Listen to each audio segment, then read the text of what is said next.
retro.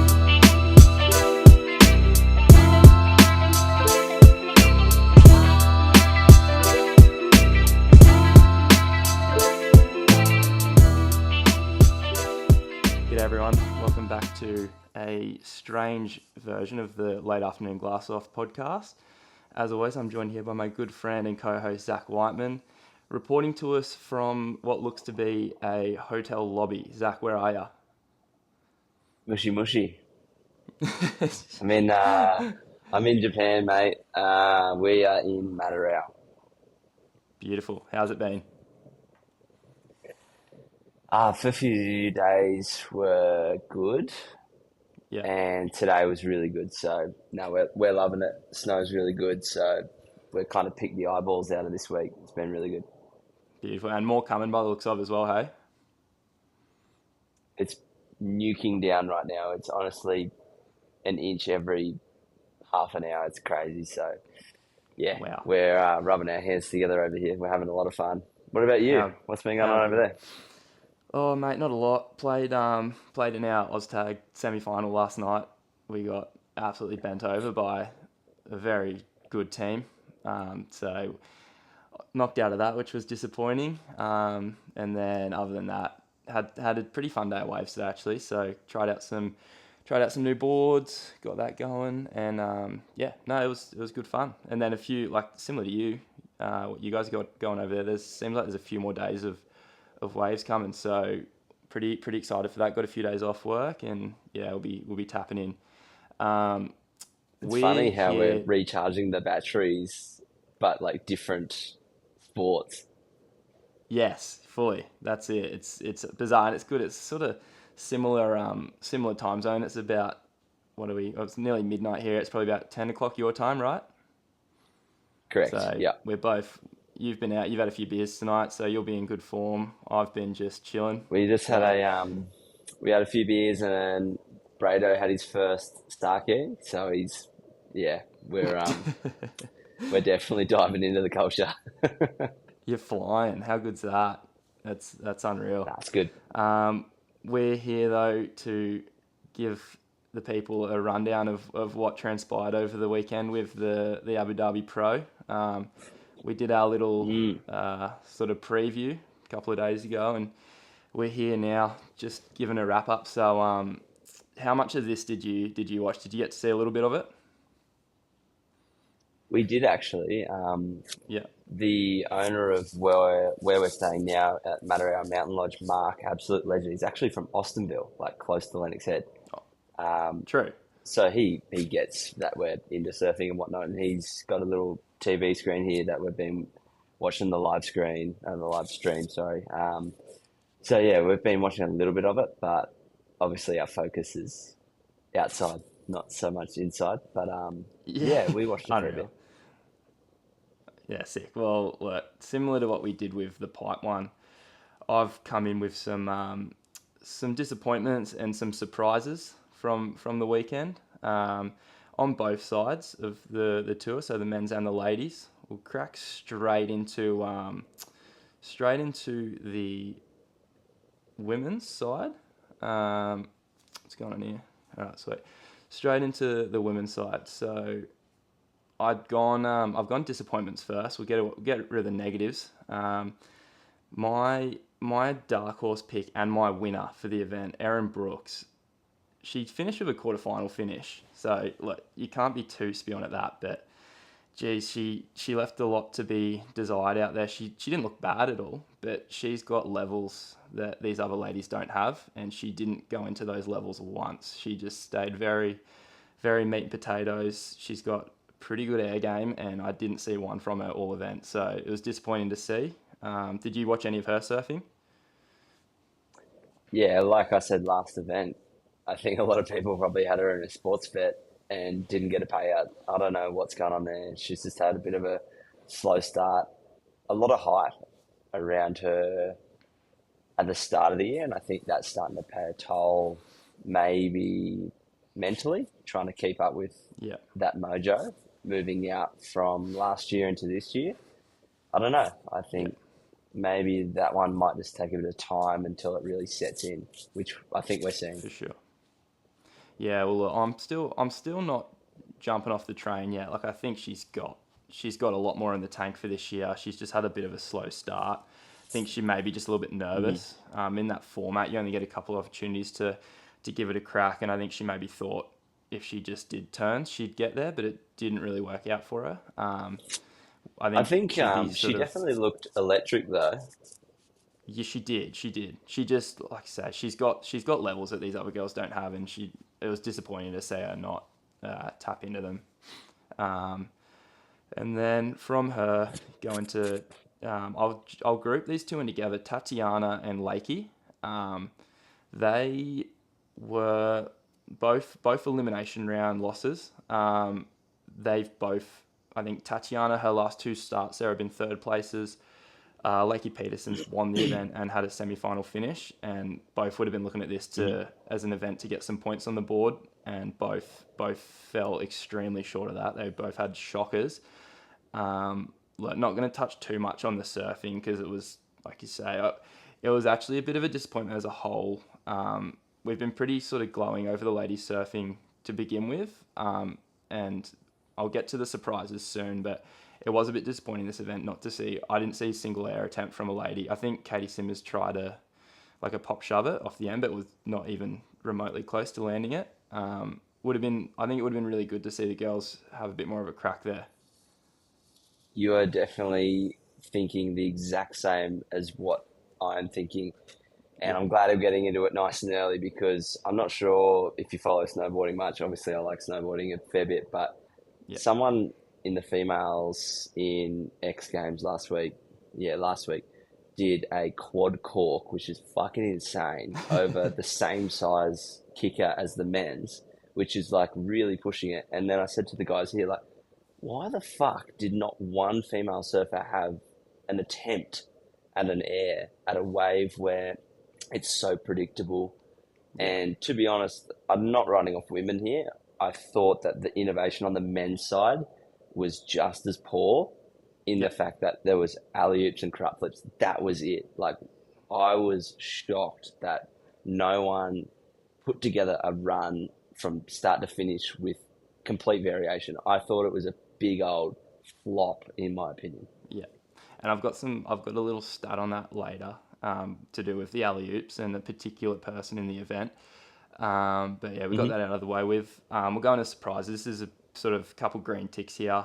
Only two that I've sort of was surprised with. The winners of the event, sort of, they spoke for themselves. I don't think it really shocked anyone, but two in particular.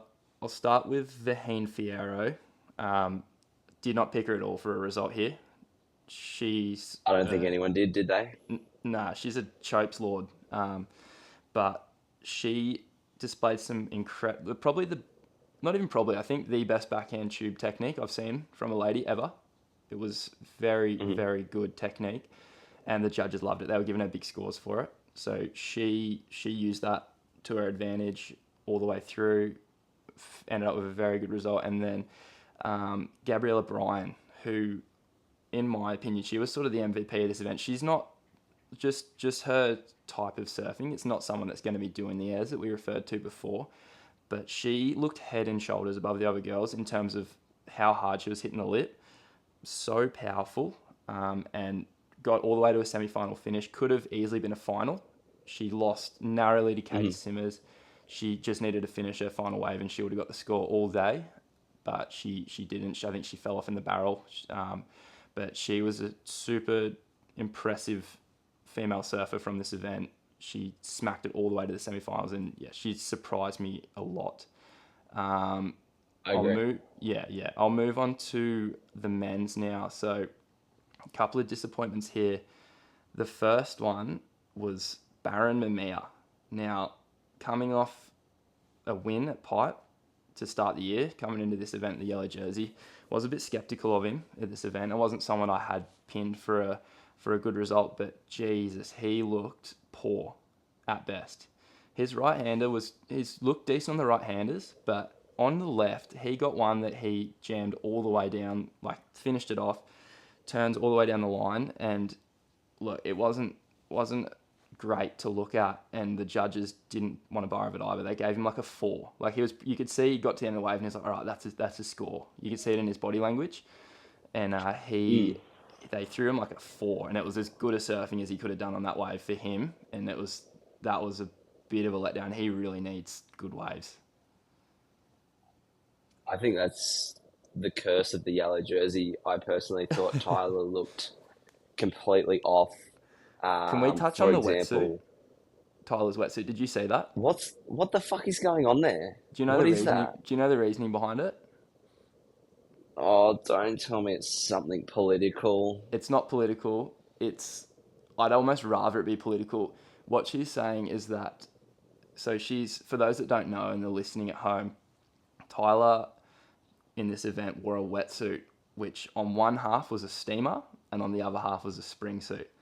Now, her reasoning... Was it a steamer though, or was it like... Or maybe it was a short... No, I think it was a steamer. Like skins. It looked like skins underneath a short arm. It's a spring suit? It's a steamer? Yeah. So it's half that's steamer. Fucking awful. And then the other half is springy. And the reason for this is that she believes having that extra bit of wetsuit, I think it was one or the other, but I'm pretty sure it slows her down. So when she was trying to get barreled, she liked to have her, I'm guessing her back leg. I can't remember which one it was. Whichever leg it is, she believed it slowed her down. So she had, she went to Rip Curl with that idea, and they came back with a modified suit, and can't say I'll be wearing one anytime soon. I don't know about you. That's awful. I thought she had like a blue bottle sting or something from the fucking Gulf of Arabia. I don't know what's out the back there, but I was shocked. I thought she might have, had a full malfunction in the locker room or something. No. That's bad. Yeah. That's really bad. It's shocking. But yeah, back to your point, she didn't look great either, did she? Well, there was, was it the round of, I think it was the round she got knocked in, whatever that was. She did a backhand turn, first turn of the wave and went off the back. Yeah. When was the last time, Finley? We are not professionals. But when was the last time you did a turn and got pushed off the back? Left behind, yeah. No, it's been a That's sure. bad. It's poor. That's pretty bad. As Snake Tails would say, not at this level. No, look, I could go further, but I just don't think I can. There was a few elements there for the women's where I just went, oh, that's really not a good look. And look, fuck it, I'll say it. It was barrel riding. I just thought it was not even close to where it needed to be. No. Looked, and to get back to circle it around, I thought it was bad on the men's and women's, but particularly on the women's with barrel riding, there was some leggy barrels going on. For sure. And I think that's why it was so blatantly obvious to me with Vaheen's backhand technique, because she was so far above everyone else. It was like refreshing to see. She just was parking it, looked so comfortable. And then you see some of the other girls get into that end section, they're sort of like misreading it, not slowing down or slowing down too much, and either getting caught behind or just not getting barreled at all. Look, there's a bit of practice to be done there. I'll keep going with... I don't think there's practice. I think we've just got to get rid of it. I'm just going to say it. It's got to go. Don't like the pool? It didn't work at Lemoore, and judging by WSL's comments on Instagram, I don't think it's worked here either. It's been a big old flop, and if the WSL was listening and I could get 25 words or less into their inbox, it would be pretty much copy and paste of the stab high, and you might get a good attendance, and everyone would be pretty happy with a pool. But trying to do that high performance long surfing in a pool, it's just not where it needs to be. Not good enough. Philippe was another disappointment for me. Now, I had him to win the event, and Told ya. Yeah, I know. I did chuck it on Instagram as well. I gave you your flowers there. I've clipped it up and posted it. Zach going, I'm not putting Philippe in my team, and it was a very good call in the end, because and now the other bloke is someone in my surprises, so I'll leave it there, but he fell very short of what he would have liked to achieve in this event. And another one was Yago. I think it was either a quarter final or a semi that he finished up with. Can't remember which one. Now, it sounds like a good result for him, but I don't think he clicked the whole way through the event. His surfing out there is ridiculous. They pulled up on the left the top 4 best waves on a left ever in the pool. So from all of the events there, he had 3 of them. And he didn't get close to that the whole event this time. I don't know if it was his board looked a bit funny or don't know. He just didn't reach the levels that I'd sort of hoped he would. And again, it's a result for him. Like, it's at least a quarters that he got. It's a good result. It's better than the last place. He just got it piped. But God, like I thought this was one that he could have really, especially with Italo winning. I think Yago could have really pushed him in that final, and to see them two in a final together would have been unreal. I don't know if the draw would have allowed it, but I feel like he's one of the people in this event that could have actually put it to Italo. I'll move on to the surprises. I'll agree to that. That makes sense. Yeah. Now, surprise number 1, I didn't write too much on him because, again, I think it was a quarterfinal finish, but as a rookie, this is a great result for him. Jackson Bunch. Did you cop any of the punts he was throwing down? Yeah, the 9.1. 9.1 was it? That was the alley-oop. Low 9. That was insane. I really did not see that coming at all, and probably neither did anyone else. No. That was pretty insane. Hats off to him. It was sick, yeah. So good start to the year for him now. Not a great result at Pipe, but this will really elevate him.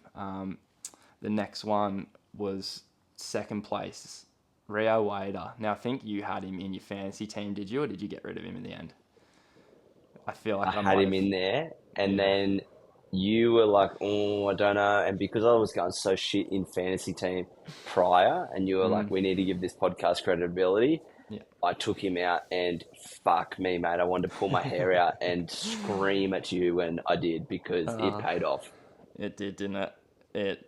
Look, he was so impressive this event the whole way through. And you're going to hate to hear this, but he just looked amazing. His mindset is so powerful. Like, he doesn't ever look worried or phased at any point. He just sort of takes it all in his stride, and whatever happens in front of him, he just goes, all right, I can do that. I can be better. And that sort of showed in his semi-final heat with Ethan. Ethan put, I think, 15.7 points on him. So, like, nearly 2 8s. And Rio had his last 2 attempts. So he had 1 right, 1 left to chase down that scoreline.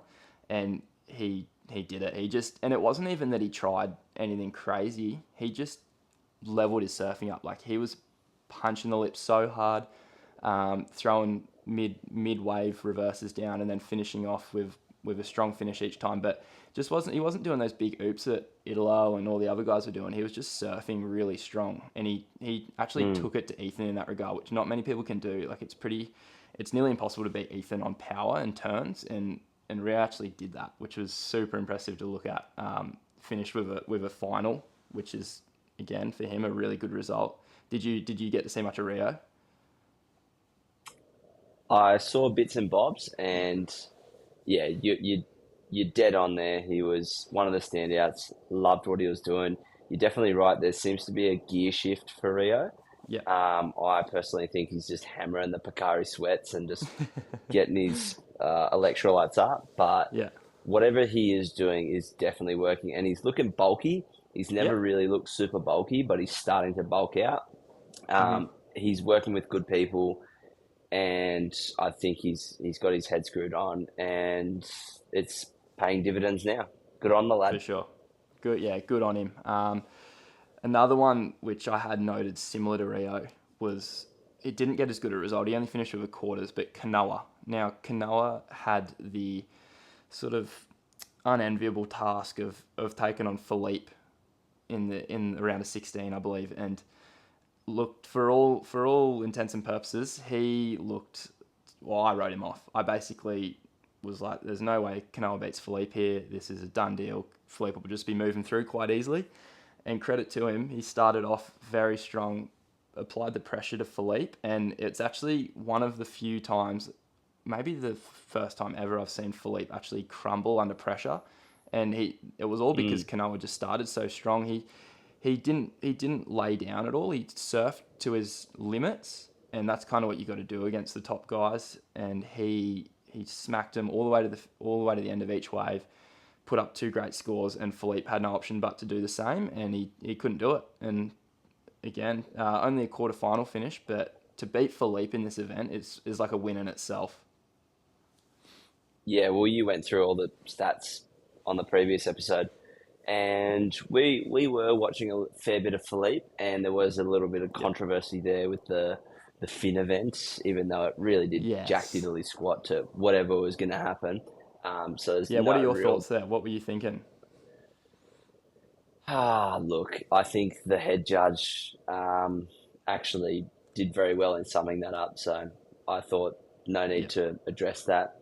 He said exactly what needed to be said. There was only going to be 0.5 or 0.25 to 0.5 difference in making that turn, seeing that it was the last turn of the wave.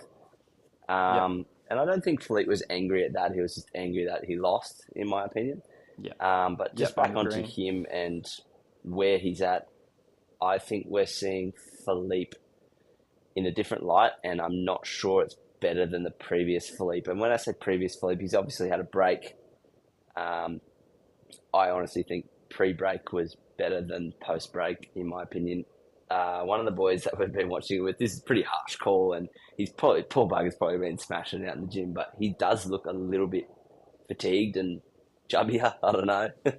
But bit of dad bod going on. He just looks different. Yeah, he looks a bit different. Yeah, fair enough. Like that was again, it was one of the first time I've seen him crack under pressure, so that was a shame for him. And then finally on my surprise list, Jack Robinson. Again, I did have him in my fantasy team, so technically I did pick him to have a result here, but wasn't thinking he was going to go this far. Continues to prove that he's not just a big wave guy. He can get it done in a range of conditions, and he looked really good. His board, I said on a number of occasions in a couple of group chats I'm in how good his boards were looking. They look tiny, all of his surfboards, but they're 30 plus liters. He's not on small boards, but his boards look so much faster and so much twitchier than everyone else's. It was like very noticeable. Fair. I like that. And you have to go back to, you'd have to go back to the wave pool itself being saltwater.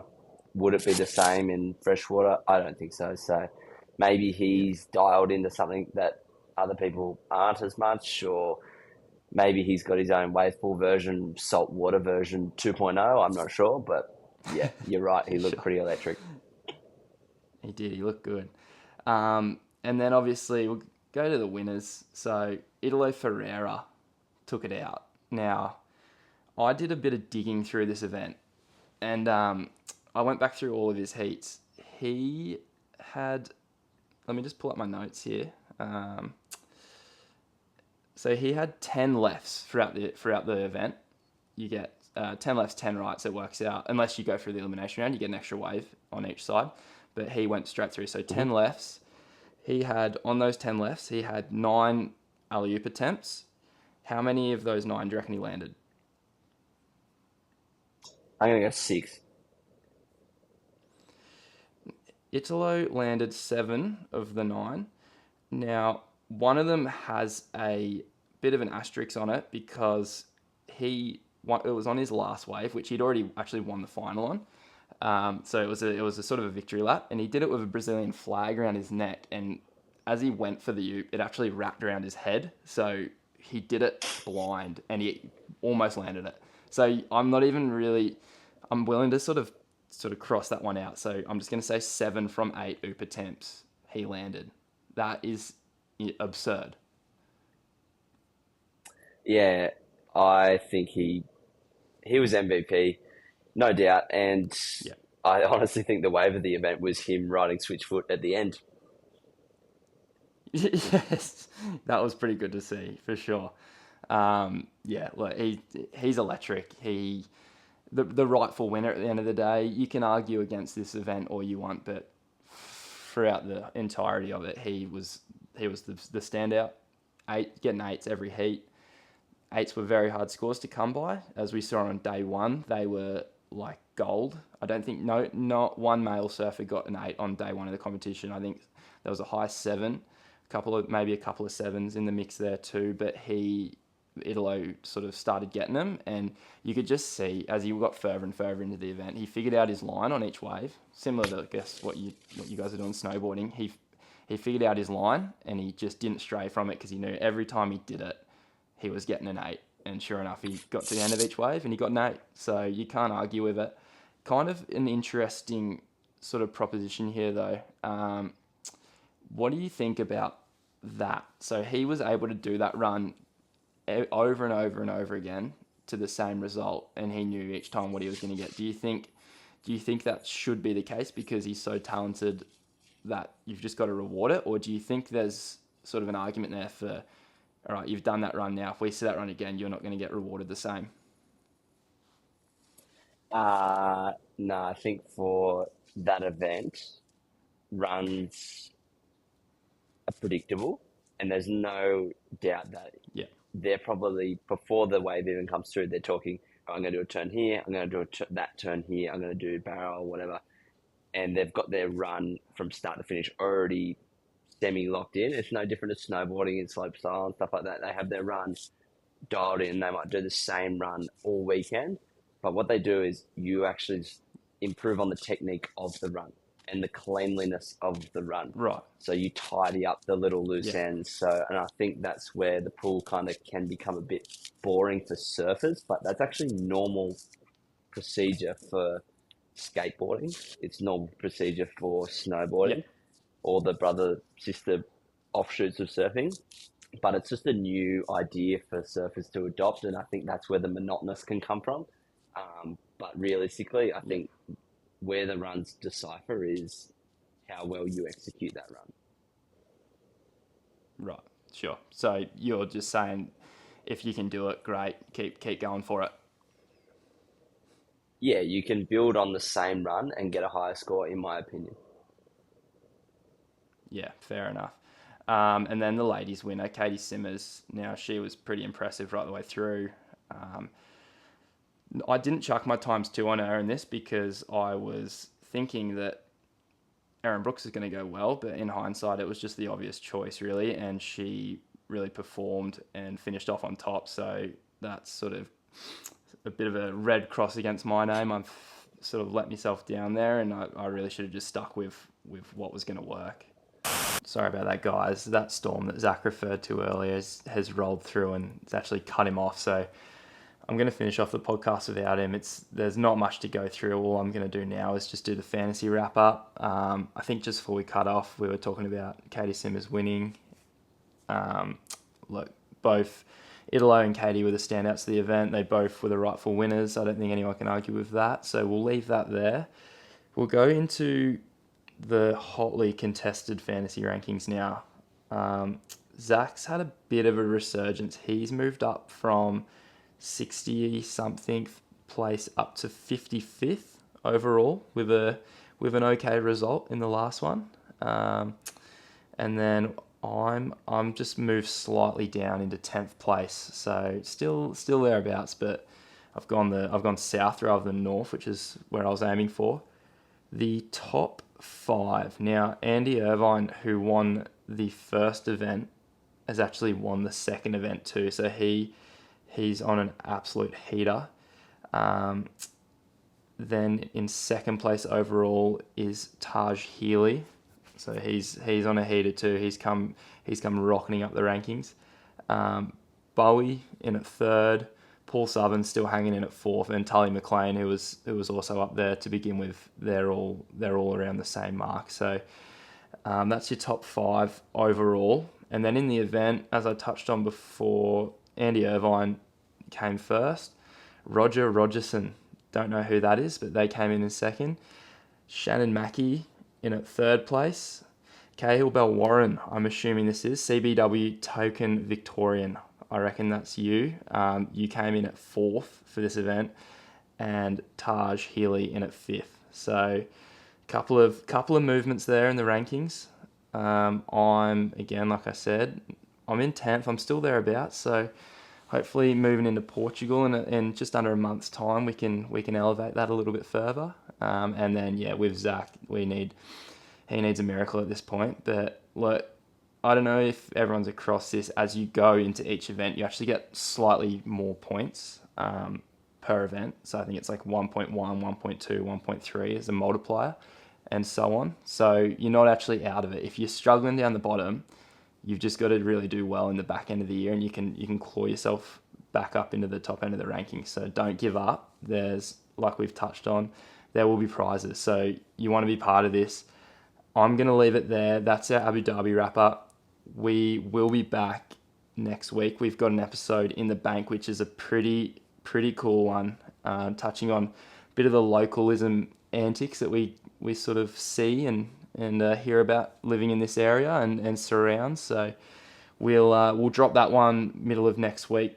I'm going to try and aim to start dropping these things on Wednesdays. I feel like that's a good day for it. So tune in on Wednesday. We'll drop that thing, and then beyond that, Zach will be home from his little rendezvous in Japan, and we'll be hitting the ground running with a new studio and some new graphics, and we're going to be hot to trot. So thanks for listening again, guys. I'll leave you there, and we'll see you next week.